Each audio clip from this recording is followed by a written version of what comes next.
আসসালামু আলাইকুম।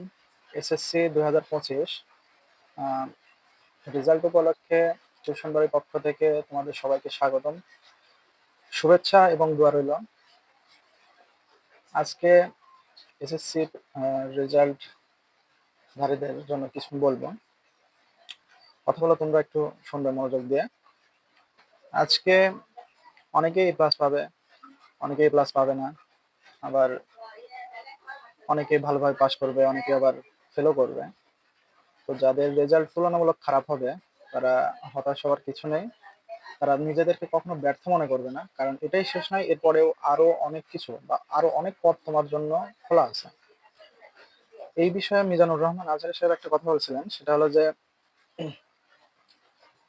আল্লাহ আসলে যাকে এ প্লাস পাওয়ার জন্য বানাইছে, সে এ প্লাস পাবে, অবশ্যই পাবে।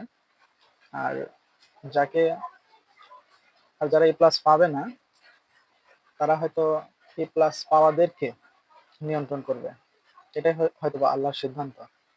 আল্লাহই ভালো জানেন কোনটা আমাদের জন্য ভালো আর কোনটা আমাদের জন্য খারাপ। তাই হতাশ হবে না। মুমিনরা কখনোই হতাশ হয় না। এখান থেকে আমাদের শিক্ষা নিতে হবে এবং সামনের দিকে এগিয়ে যেতে হবে।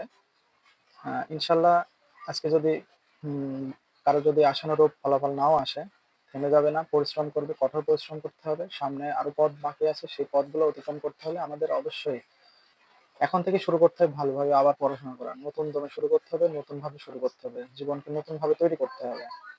টিউশন বাড়ি সবসময় তোমাদের পাশে ছিল, ইনশাআল্লাহ থাকবে। কেউ যদি হতাশগ্রস্ত হও, তাহলে আমাদের সাথে অবশ্যই যোগাযোগ করার